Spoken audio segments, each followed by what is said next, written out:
Phone check. 1, 2. The microphone check. 1, 2, 1, 2. The microphone check.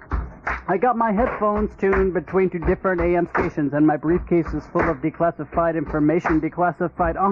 Declassified. Good evening and welcome to News from Neptune for the 30th week of 2014. For more than 20 years, this program has been a spontaneous and unrehearsed discussion of the news of the week and its coverage by the media. First on a so-called community radio station, and when censored and locked out of there, welcomed, I'm happy to say, by the good folks at Urbana Public Television. I'm Carl Estabrook. My discussants tonight are David Green and David Johnson. Our program's name, News from Neptune, was chosen to honor Noam Chomsky, who's been talking sense about American politics for more than twice the quarter century we've been on the air. Chomsky has said in the American media, either repeat the same conventional doctrines everybody is saying, or else you say something true and it will sound like it's from Neptune. Our format is to take turns suggesting stories that have been ignored or misreported, sometimes even innocently, in the American media, and then having our colleagues comment on them. Previous editions of this program are archived on YouTube and posted on the Facebook page for News from Neptune, where you'll also find comments from various viewers, not all unadulterated praise, and some answers from us. I also can be reached at carl@newsfromneptune.com, and I'm happy to receive your comments. It shows you're watching the show. If we think of U.S. foreign policy in terms of American mafia mythology, the U.S. government plays the role of the capo di tutti capi, the godfather. But it employs several notable underbosses, or capos. A capo regime, or capo di Cina, is a term used in the mafia for high-ranking made members of a crime family who had a crew of soldiers and has major social status and influence in the organization. Capo regime is an Italian word, which is used to signify the head of a family in Sicily, but has now come to mean a ranking member, similar to a captain or senior sergeant in a military unit. In general, the term indicates the head of a branch of an organized crime syndicate who commands a crew of soldiers and reports directly to the boss or godfather. For the U.S. today, the leading capo regimes are Israel and Saudi Arabia. Iran was from 1954 to 1979, and thereby hangs a tail, as they say. But also the new government that the U.S. has put in place in Ukraine as qualifying as a capo regime. And Obama's pivot to Asia means that the administration is working hard to turn Japan into an Asian capo regime. There's another connection.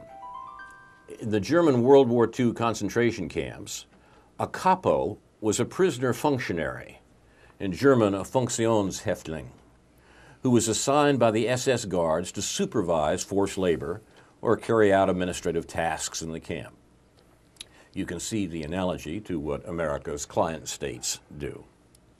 So you're watching News from Neptune, the Capo edition, where we consider the U.S. Godfather's leading thugs today, the government in Tel Aviv and the government in Kiev. All those V's may not stand for victory. Perhaps they stand for vendetta. But we'll start with David Green on our Israeli capo. Yes, I don't come today with an enormous amount of prepared comments. I assume that listeners to this program have been following the events in Israel and Gaza and have been are relatively well informed about the controversies that swirl around that region and of many of the comments that we customarily make on this show. I'm going to just sort of engage the two of you in whatever terms that you might like to deal with this issue.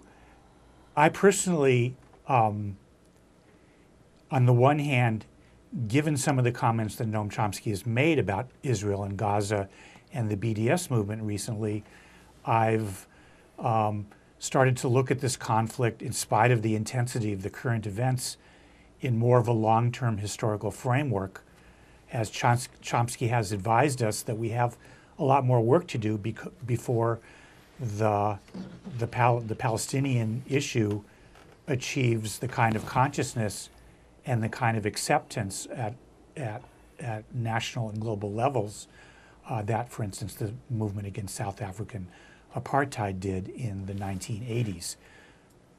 Although the comparisons are made often as if the BDS movement is comparable to where the South African movement was in the 1980s, and Chomsky is upsetting a lot of people, not just his usual opponents, but people that are really his allies, by some of the things he's been saying and then have been elaborating on in responding to the comments that were made in criticism of him on the ZNet website. I feel that as a Jew and as someone who's been involved in this movement for the last 17, 18 years, with an increasing amount of consciousness and then an increasing amount of experience in just sort of living through these times as an observer and as an activist, I'm again caused to reflect on the long-term nature of this, and not to expect anything earth-shaking, anything sort of game-changing, as the current phrase goes, to come out of this, so long as the U.S. government and elites in this country seem so steadfast in their support for Israel, in spite of the little leaks in the propaganda system, in spite of people popping up on NBC News or in the New York Times saying things that wouldn't have been said 15 years ago, in spite of the pure horror of what's going on and the amount of people who are able to see that and see it for what it is.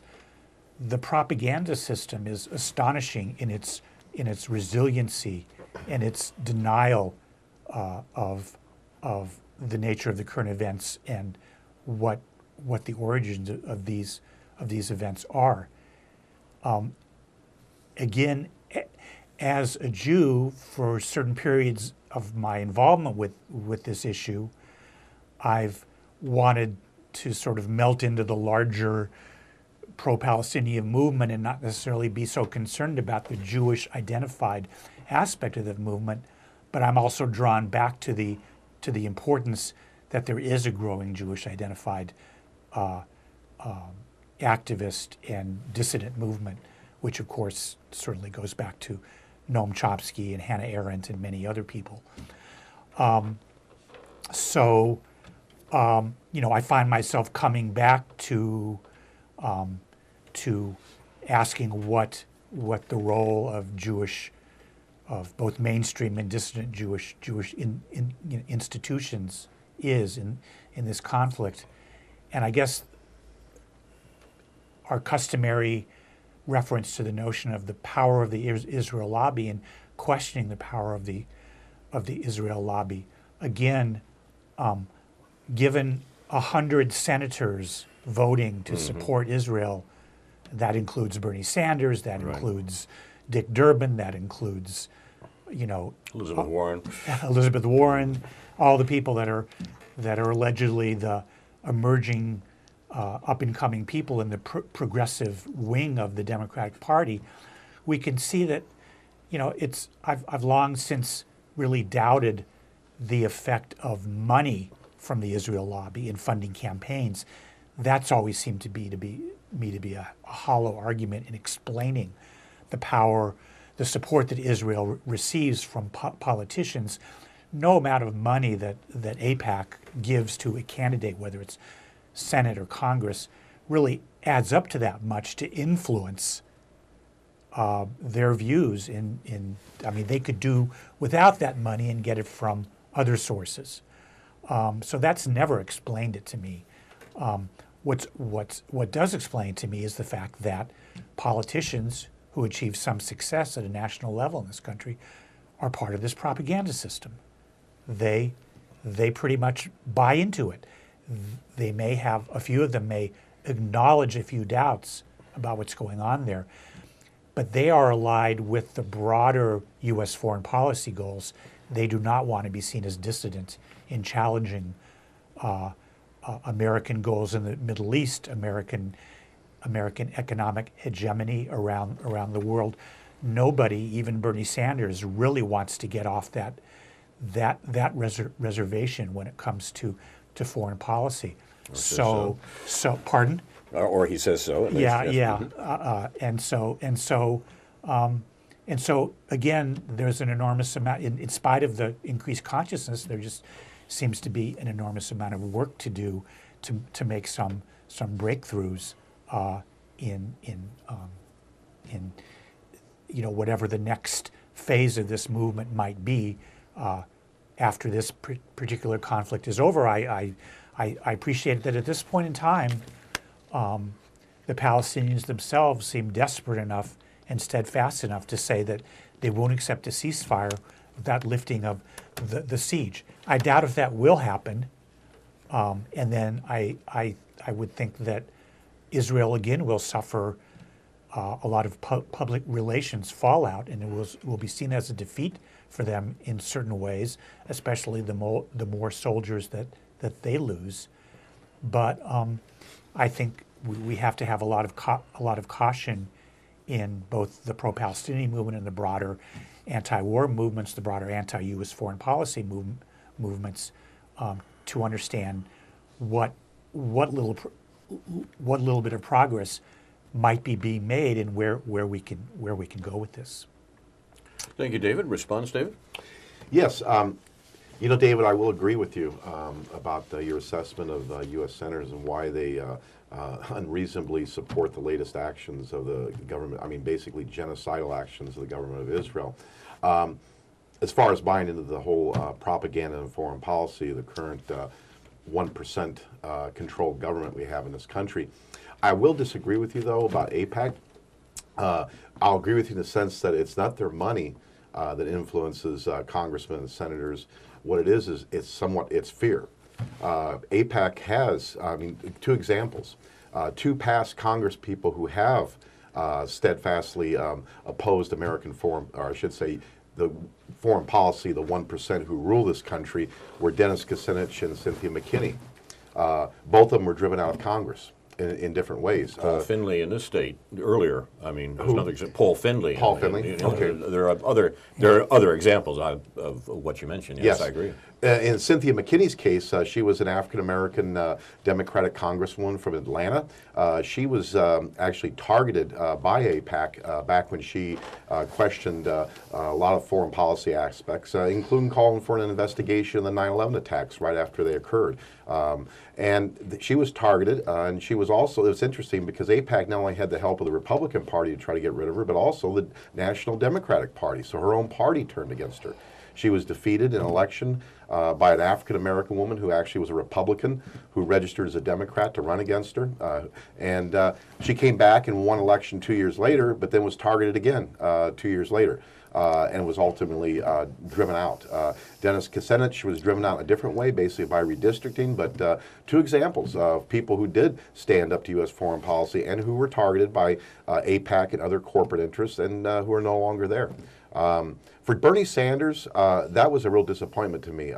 Bernie Sanders is supposedly a socialist, but I don't think so. Not in any definition I'm aware of, because a real socialist, and of course we can get into that definition, that's kind of a difficult one at times because you ask 10 people what socialism means, you'll get at least 9 different answers. But nevertheless, that was just very disappointing to say the least. Yes. But here, let me say this though. AIPAC, it's not just AIPAC. It's basically, AIPAC couldn't exist if it wasn't for the fact that the 1% in this country wants the same goals as they do. I think it's a sort of a symbiotic relationship, but at the same time, I don't think AIPAC should be discounted because they do have a lot of power. They're very well organized. There's even AIPAC people in Springfield, Illinois, and here in Champaign-Urbana through the University of Illinois. People have been targeted before here locally and in the state for making just little criticisms of certain foreign policy items, and not necessarily direct criticism against the government of Israel. David and I have both, a dozen years apart, run for a congressional seat in this district. And at the time I did it in 2002, I got an invitation from a retired member of the University of Illinois faculty to submit my views to him, and he would evaluate whether or not I was an anti-Semite. And he would inform me and the world of that, and therefore whether I could be considered as a candidate for Congress. Gee, was he appointed by God Jehovah himself, or how did he come to that?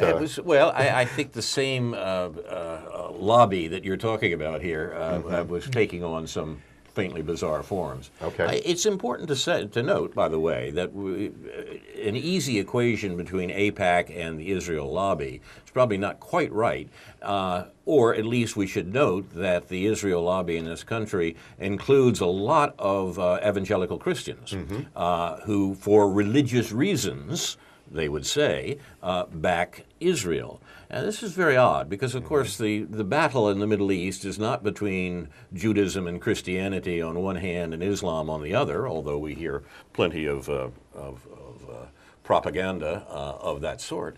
But it is the case that the Israel lobby in this country has recruited a lot of evangelicals who think they have theological reasons, if it rises to the level of theology, for backing Israel and supporting the present massacre in the Middle East. And this is disturbing, but it does suggest again that the conversation has to go on here. We have to talk to people here about what they think they're supporting when they support the U.S. government's support of Israel, and that is a peculiar form of the worldwide political problem that that the Palestinians face, a peculiarly American form.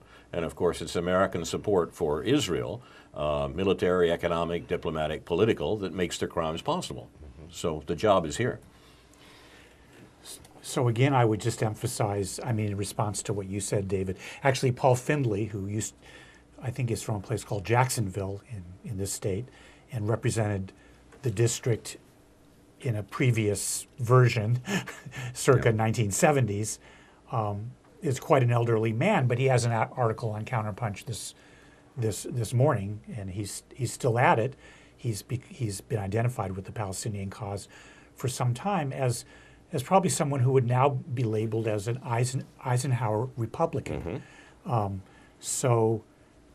the foreign interest establishment, the foreign policy establishment in this country, and all the interests that surround that, in spite of all of the rhetoric about Israel and all of the propaganda, it's part of a larger frame of mind which one has to adopt in order to become politically viable in this country. Elizabeth Warren has to adopt it, no matter what enlightened views she might take in opposition to the 1%. If she speaks out, she knows that she won't have a political future in the same way if she takes a risk of speaking out on behalf of the Palestinians. It's not exactly clear, maybe at this point in history, what the nature of that risk might be and what might the consequences be. But I would argue that she isn't ready to take on, even if she was ready to take on that particular issue, somehow she isn't ready to take on the whole issue of what America's role in the world is, our military bases, our role in the Middle East, not just in the Middle East, but Latin America and Asia and Africa. It seems to me that the difference between a progressive and a genuinely dissident leftist has a lot to do with what they're willing to criticize in terms of foreign policy, and this always causes me to feel that they haven't really, they're not challenging the political establishment in this country in a clear way, even if they have what would appear to be enlightened views about budgets and finance and Wall Street and that sort of thing. they're not really willing to challenge capitalism. You know, what does Noam Chomsky call wrecked, really existing capitalism. That they're not really willing to challenge that they're reformers rather than radicals, and that's not a surprise. But I think we need to remind ourselves of that. So.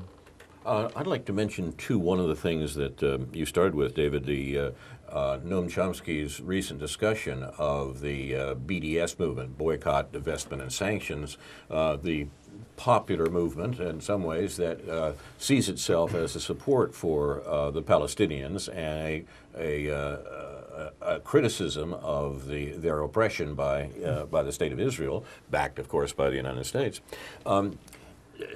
Chomsky, in his discussion of the matter, which most of which has appeared recently in The Nation magazine and is certainly worthwhile looking at, takes up this question of apartheid and the equation with South Africa that David mentioned. BDS supporters say, well, what we need is a campaign like the one that brought down apartheid South Africa as it existed in the 25 years ago. Now, Chomsky questions the use of the term apartheid in regard to Israel and the Palestinians in two ways. He says, first of all, apartheid is too strict a term, so to speak, to talk about the very real discrimination against non-Jews within Israel itself. That discrimination, although it surely exists, and includes poor Jews as well, by the way, that discrimination surely exists, does not reach the level of discrimination that was written into the law of apartheid South Africa. However, says Chomsky, the situation in the occupied territories is far worse than South African apartheid. And the difference is that throughout the days of apartheid South Africa, the white power structure in South Africa needed the labor of black South Africans and therefore tried to find a way in which it could be continuously exploited. The establishment of the Bantustans and so forth in South Africa was a way to try to quiet the labor force and make it usable for the ascendancy in South Africa. The difference with Israel is that Israel does not need, or has worked very hard to make sure that it does not need, the labor of the Palestinians in the occupied territories. And the overall arc of its policy is, in fact, ethnically to cleanse the occupied territories, to drive the Palestinians away. And this is a very different situation, and far worse than the apartheid situation that existed in South Africa. Do you think Chomsky's right about this, David? Do you find this a reasonable distinction? I didn't find much to not agree with in his arguments, and his responses to his critics was very specific, and he can be very disarming in his own way because a lot of times his critics criticize him for things that he actually agrees with. Yeah. That goes back to the Vietnam War. I mean, a lot of people who were opponents of the Vietnam War were criticizing him for the way that he was opposing the Vietnam War, and he was agreeing with them about some things. But in any event, I just think that this is a historical perspective. I mean, he's old enough. I guess I'm old enough. I'm not that old, but 22 years. But still, it's. Some perspective is called for, and people are agitated. It's understandable. They want change. They want to see, the people who've been working in this for a long time want to see something meaningful happen, and it just hasn't yet. As long as the United States supports Israel, supplies it with its arms, vetoes whatever goes on at the United Nations. That's important. In the Security Council, it just goes on and on and on.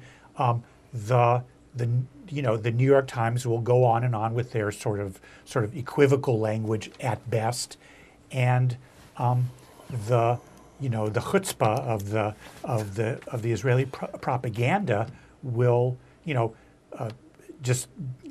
will continue to seem outrageous, and I'm not sure what sort of an audience it has anymore. I'm not sure what goes on in people's minds anymore when they hear this stuff, but there's enough people in power that this will continue to happen. I guess I just wanted to sort of add on in terms of what I was saying about the Jewish issue, what you were saying, Carl, about your campaign. I didn't really have much of a chance to discuss Israel and Palestine, and I was fortunate enough not to be vetted for my whether my anti-Semitism or my self-hatingness or any other thing that I might have been accused of.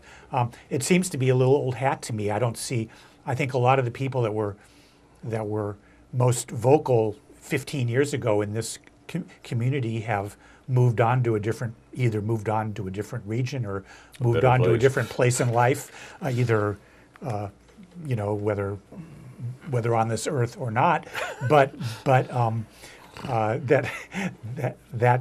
will, that's the way things go. But I don't see a lot of vocal support for Israel. There's been a lot of turnover in the sort of official jobs that go along with the Jewish establishment in this community, and I'm kind of actually waiting to see whether there will be any reaching out or any dialogue or anything as a result of this, and I'm leaving the door open for that. I'm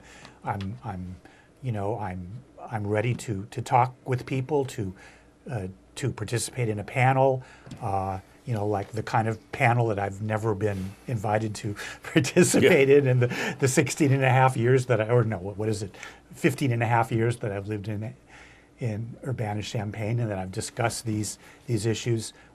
Maybe that will change, and maybe that will be a start. And I'm certainly willing to discuss these things in a civil way for anybody who's watching this show, who knows people, who feels out other people about their views on these issues, and is maybe coming to understand that not everybody's on board with this, but there's a certain fear of being seen as somehow not supporting Israel. Obviously, I feel like those days should be well past. I think that should be well over. There are so many Jews in this dissident movement now. It's so obvious what Israel is up to. It's so obvious that this is what I've been writing about. But there's an incredible amount of obstinance, which I've become, I guess, much less angry about than just sort of philosophical about. And we have to just keep working. We have to just keep informing. But it's important to see, as you stressed, David, that obstinance is a result of American policy. That this is not, this is not just a bad mood that affects certain people. We had a remarkable example of that yesterday, and an example of the U.S. government providing the diplomatic cover that's absolutely necessary for Israel to continue its massacre in Gaza. There was a vote at the United Nations, in specifically the UN Human Rights Council, a resolution on Gaza and the occupied Palestinian territory. The resolution established a commission of inquiry into human rights violations in the occupied Palestinian territory, and demanded that Israel cease its military assaults and lift the blockade of Gaza. Now, that resolution, as I say, appeared before the UN Human Rights Council yesterday, and the vote was 29 votes in favor, 1 against. Well, the 1 against was the United States. 29 countries in the world say, well, this is it's obvious, because it is obvious. But one says and all the European countries abstained from this vote, or apparently most. There were 17 abstentions as well. Mostly from Europe. And those 17 abstentions are conditioned by the U.S. position. By the capo mentality. Exactly, by the capo mentality. The NATO mentality, whatever you want to call it. In the meantime, the news is reporting that that our buffoon Secretary of State is, quote, trying to work out a ceasefire. This is very interesting. John Kerry is trying to work out a ceasefire, and this morning the Israeli War Cabinet rejected John Kerry's attempts to work out a ceasefire. And everyone said, oh, poor John Kerry, he's working so hard. He proposes a ceasefire. The U.S. is simply trying to be an honest broker here and bring this thing to an end. This is complete whole cloth, complete nonsense. One word from the White House, one serious word, could bring the Israeli assault to an end. but they're not going to give that word. The White House is not, the Secretary of State is not. So in the meantime, they take on this pretense of saying, well, we're trying to get the parties together here. It really is quite disturbing. You mentioned John Finley as an Eisenhower Republican. Yeah, Paul Finley. Sorry, Paul Finley. Yeah. John Finley, I'll tell you where that comes from in a minute. Paul Finley as an Eisenhower Republican. We remember, if we're old enough, yes, that in 1956, President Eisenhower put an end to an Israeli military adventure, specifically the seizure of the Suez Canal, with almost literally one word. Now, this was long gone days in which Israel was not so dependent on the United States as it is today.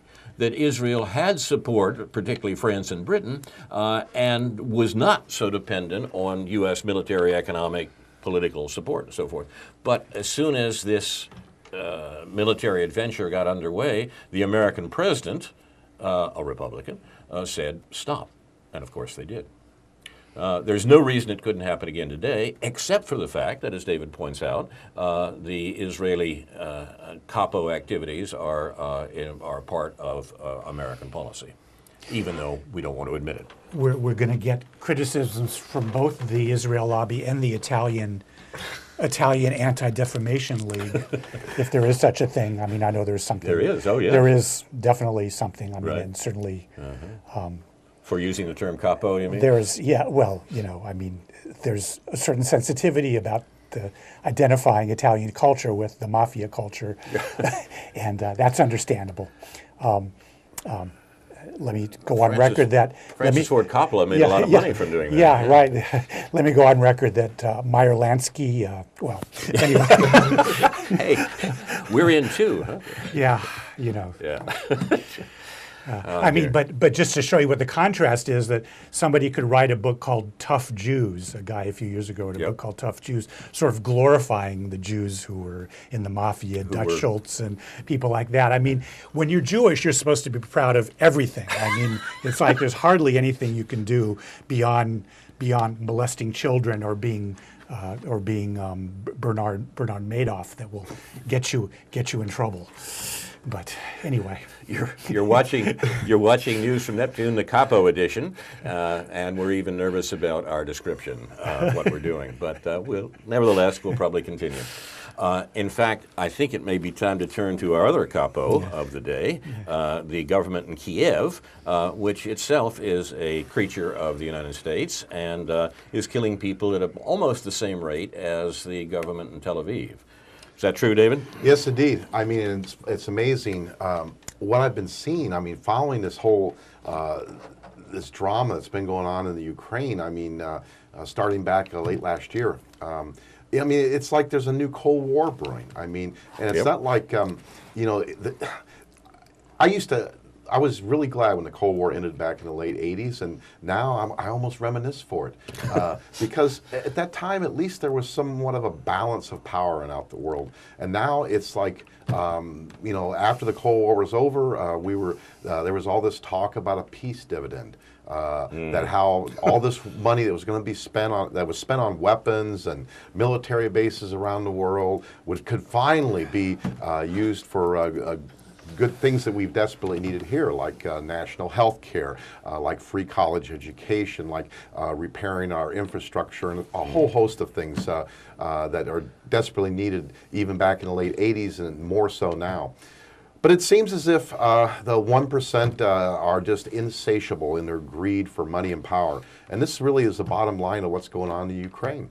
I mean, if you look at what happened, I mean, going back to the first these color-coded revolutions, you know, this was the Orange Revolution back in 2004 or so, when a host of all sorts of familiar creatures, organizations like the National Endowment for Democracy and the International Republic Neptune and the U.S. Agency for International Development, all these organizations that are notorious for working with the CIA to overthrow democratically elected governments, went into play into the Ukraine and ousted a government there, and then they got their people and they wanted, and then lo and behold, in 2010, this guy Viktor Yanukovych was elected, and for a 5-year term. And then starting end of last year, all of a sudden there was all these protests on the street. And what started this was interesting because basically the Democratic elected president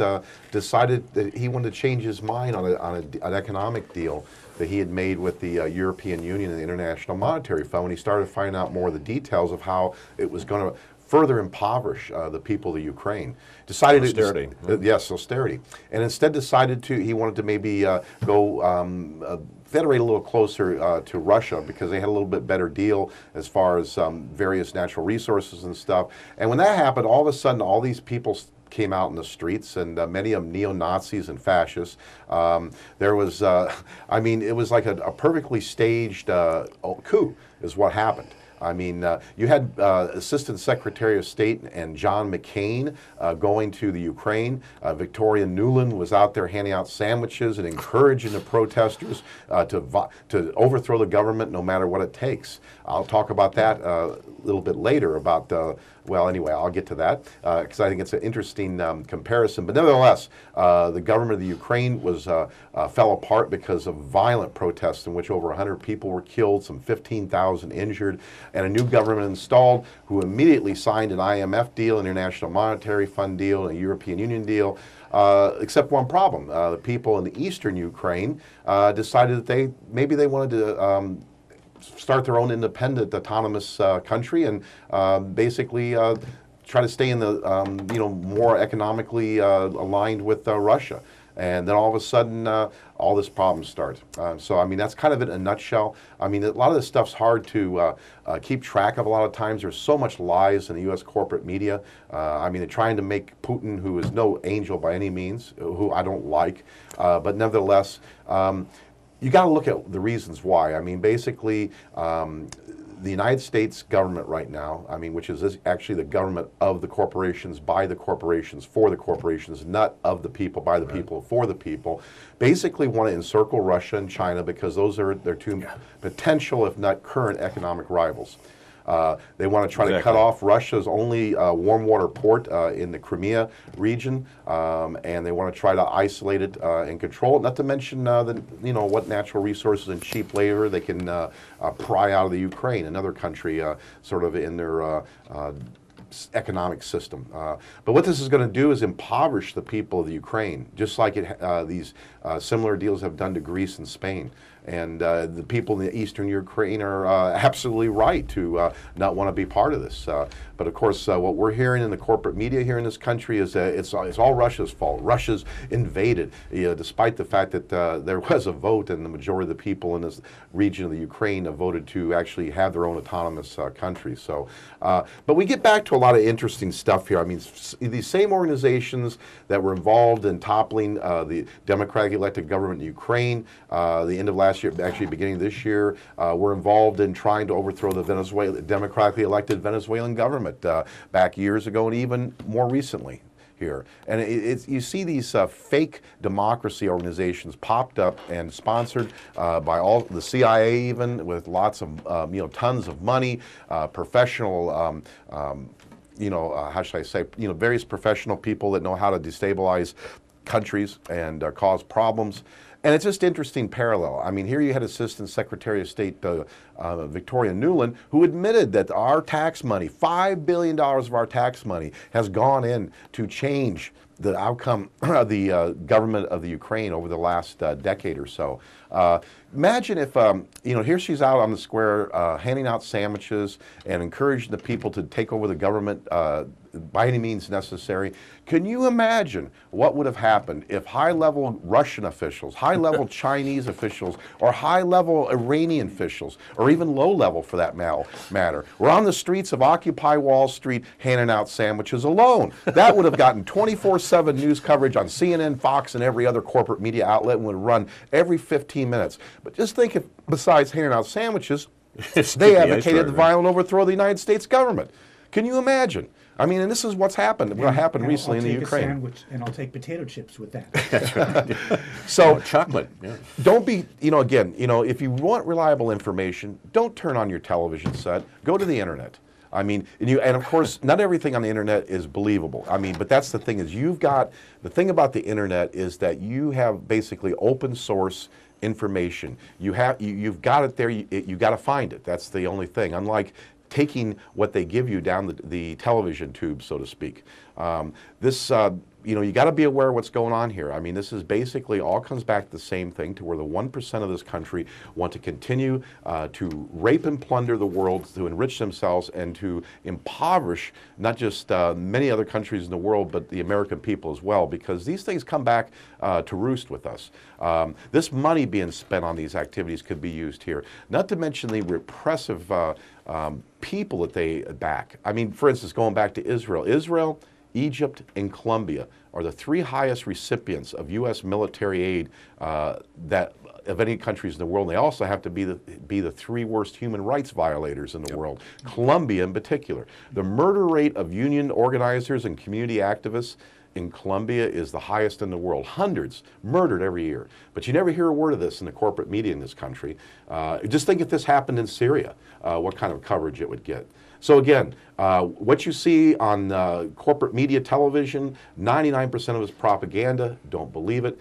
You have to go to the internet for your information. You're going to have to do a little work. You're going to have to find reliable sources, but that's where the real truth is. Comment, David, before you have to split? Yeah, I have to leave a little early, but I did want to make a couple of sort of specific comments that would probably be more unique to me. One is that when you look back at the history of Ukrainian resistance in this country, or of resistance movements supported during the Soviet Union, you'll find a lot of fascism. And it's a complicated issue of fascism in Ukraine versus fascism in Nazi Germany, but these were not necessarily nice people, and these were certainly not necessarily Jew-loving kinds of people. But what's interesting is when you look back to the 1980s, when some of this was going on, and some of them were associated with the campaign of George Bush I, you didn't find any complaints from the usual critics of anti-Semitism, and there's a good reason for that. You can go back and look and see what those relationships are, and then bring that up to the present time. And the only other comment, just is to emphasize the hit that Ukraine, and of course all the other former Soviet socialist republics, took in 1989, beginning in 1989, the downturn. They're not back to where they were. Right. As part of the Soviet Union. You could you can go online and download a spreadsheet with the per capita income in all these countries going back to the 1960s, and see how it went up until the 1980s and then plummeted during the 1980s, was just starting to go back up in the mid-2000s, or getting back, and then plummeted again. So I think it's important for Americans to understand, when you've got a GDP of $6,000 per year versus $50,000 a year, these are the kind of economic circumstances that we're talking about in these countries, which are so subject to all this pressure from the IMF and from NATO and so forth. So it seems to be that's the environment it's that background that isn't often well understood, even in terms of critical understandings of what's going on there, just how poor these people are, that Ukraine people aren't having children because they don't see any future for having children. Yes. I can relate to that. My wife has a cousin that lives in Poland, and she, back in 1989, when basically the Warsaw Pact and the alliance of the Soviet Union, Eastern European countries disintegrated, her and I imagine a majority of the Polish people assumed that they were just overnight going to be like Western Germany, like Germany or Sweden. Well, that didn't happen. No, what happened instead, within a month, half the country lost their jobs, food prices quadrupled, and rents tripled. And it was a very rough time. The 1%, they don't want a society in which you have a very large, well-off group of working people who have middle-class incomes. They want people impoverished, so they'll work for as cheap as possible. And it's not just economics, it's also political reasons, because people who are, you know, comfortably well off, middle class incomes, they got more time on their hands to read, to inform themselves, and to complain. organize politically against politicians if they don't like what they're doing. They don't want that either, because if your standard of living is pushed down to where you're bare subsistence, where you're scraping and fighting over a minimal wage job, you don't have time to read. You don't have time to fight back politically. That is an important and vital strategy indeed, even for the American working class. And by the working class, I mean most of us, of course, in America. The control of the discussion takes many forms, and one of the forms is to make sure that you don't have any time for it. Our rulers want us sitting in front of our television screens, or maybe even in front of our computer screens. There are some problems there, but not talking to other people or organizing complaints about what actually is going on, which is very active. The notion that the American ruling class, you know, is somehow passive and simply sits on its investments, absolutely false. It's very active, very creative, and indeed has produced the greatest propaganda system the world has ever seen. And a part of our problem is breaking through that. One aspect of that I would like to take up, David, from something you said, this reference to a new Cold War with Russia. I think it's right to talk that way. Our colleague Ron Zoke makes fun of the notion of the U.S. trying to isolate Russia and China, raising there's some problems, you know, about isolating most of the world, most of the globe, you know. But that indeed is what the U.S. is doing. But the Cold War, the image of the Cold War, is functional in American propaganda. Most Americans think that, well, after the Second World War, the United States rose to the defense of the world, which was threatened by the spread of communism from the Soviet Union. And because of the dire threat of communism, the U.S. had to battle it back in various places around the world, like Southeast Asia and so forth. But this was all part of the Cold War between Russia and the U.S.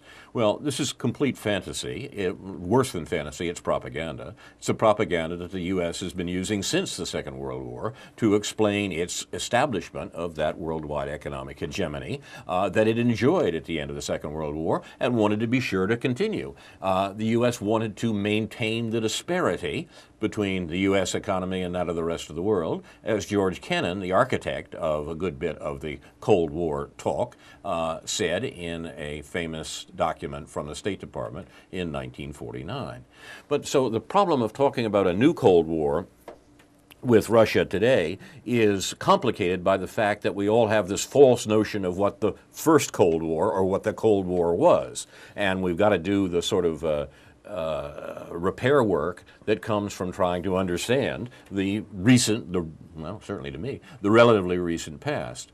Noam Chomsky himself says that's the reason people don't study history. It just teaches you too much. It teaches you too much about the way in which the history we have in our heads, like the notion of the Cold War, is simply false. Okay, let's come back to what the U.S. is actually doing vis-a-vis the Soviet Union in the construction of the new Cold War. I don't think the phrase is wrong. The Obama administration has been at least as vigorous as previous administrations in attempting to oppose the Soviet Union and to oppose the post-Soviet Union Russia and to reduce its economic role. This is bound up with the attempts by the Carter administration, by the Clinton administration, to reduce Russia to a third world country in the wake of the fall of the Soviet Union. They succeeded in some ways. David Green was talking about the decline in birth rates in the post-Soviet empire as the U.S. incorporated it into its own empire, which we promised not to do, but immediately did with the fall of the Soviet Union. It was in Yeltsin's Russia in the 1990s that the Soviet birth rate declined precipitately. The discussion, your description of what was going on in Poland, was at least as true in Russia itself, and the rise of Putin is in part a response to that, because Putin suggested that to the Russian electorate that the situation could be reversed. And indeed, in some ways they have. Putin today is by far the most popular leader of a major country in the world, with approval statistics that would be the envy of any American president since the Second World War. And their actual political activity is in support of the reconstitution of the economic health of the Soviet Union, of Russia. That's what the U.S. can't put up with. That's what the U.S. is trying to undercut by things like its subvention of the government, subversion rather, of the government of Ukraine. It's doing pretty well, but the notion that what's happened is a new Cold War as a result of the expansion dreams of President Putin, that's as false as the original narrative about the Cold War was. Mm-hmm. Fair enough? Yes, indeed. In fact, that's quite a story about how Russia became impoverished right after the end of the Cold War in 1989. The average Russian lost 10 years life expectancy during the 1990s because of deteriorating economic condition. This is a little known fact that most Americans, most of what you hear about is, Russia just became wonderfully well off economically. Look at all these billionaires it produced. Well, it did produce some billionaires because those were mostly ex-Communist Party officials who pretty much handed the keys over to the international capitalists who came in getting state enterprises for pennies on the dollar. Exactly. And then turned them into private, very profitable enterprises. So, that in a nutshell is the story of the 1990s of Russia. A lot of corruption there, a lot of payoffs, and expansion of the Russian mob throughout the world.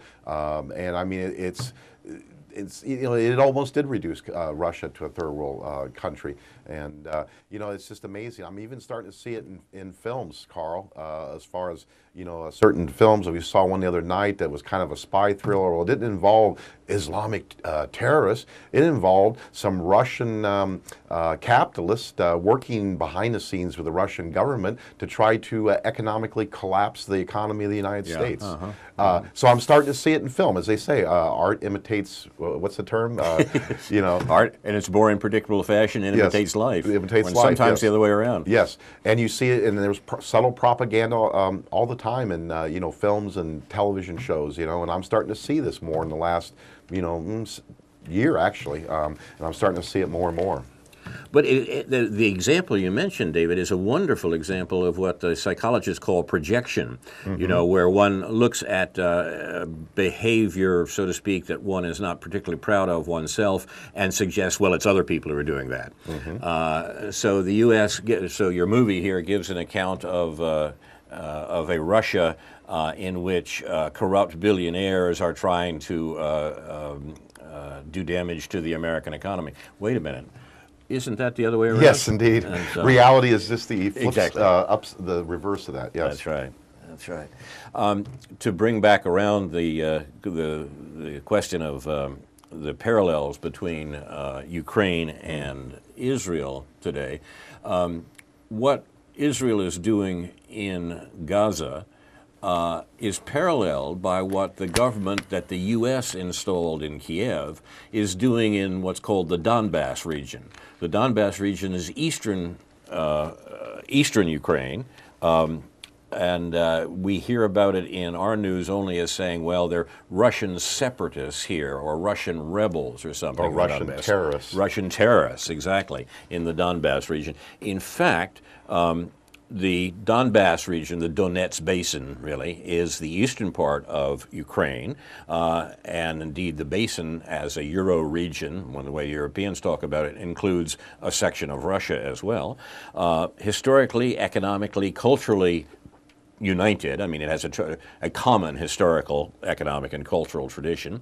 Was a coal mining area until the late 19th century, and therefore became a heavy industrialized territory under the Soviet Union.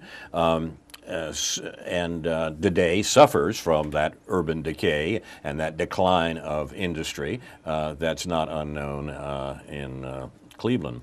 The Donbass region is the center of the resistance to the semi-fascist government in Kiev. I call it semi-fascist only because some members of it are not so clearly fascist and neo-Nazis, as others indeed are. Robert Fisk points out that the government in Kiev is the first government in which fascist parties have a seat in Europe since the end of the Second World War. Donbass is the most populated region of the most densely populated region of Ukraine and the most industrialized region. It's this area that said, look, we don't want to be ruled by a Kiev government that is going to do a deal with the EU and reduce us to the situation of Greece. We don't want austerity in a European fashion exercised over our region. And that's the revolt that we read about in the newspapers. If you believe the New York Times, is entirely sponsored from Moscow. That's simply not true. What we're talking about here is a self-identified region that does not want to be reduced to the level of economic dependency that's happened to similar regions throughout Europe. And that's what the Kiev government, in some sense, has been established to do. It's no surprise that they're resisting, but the result of the Kiev government has been to kill them. And the death toll in Donbass approaches the death toll in Gaza, or perhaps exceeds it. It's difficult to tell. Final comment? Yes, important point, Carl, is that the reason they're able to attack and kill so many people is similar cases to Israel's, because they're getting U.S. weaponry, they're getting money, and they're even getting mercenaries, private hired mercenary soldiers, sponsored with our tax dollars from the Greystone Group, this private mercenary group. And it's just outrageous, and the majority of the American people don't want this. They don't want this sort of thing, for moral reasons, and they definitely don't want it because of all the tax dollars being spent on this ridiculous these foreign policy debacles that end up coming home to adversely affect us, in a matter of a few short years. We see this time and time again. Even Jon Stewart, The Daily Show, did a parody on it, basically outlined the last 20 years, 30 years of foreign policy blunders and done by the U.S. government. And his final thing is, and these are the geniuses that are controlling our foreign policy. Well, it's not, if you look at it in this way, the U.S. foreign policy is not conducted to help the American people. It's right. Done to help and enrich the 1%, the wealthy ruling class in this country. When you understand that, it starts to make sense. But even things they've done in the past to try to enrich themselves, the 1%, they still have done some incredible blunders that have come home to haunt them. I mean, like, for instance, basically actually training and grooming and eventually supporting both Saddam Hussein in Iraq and Manuel Noriega in Panama.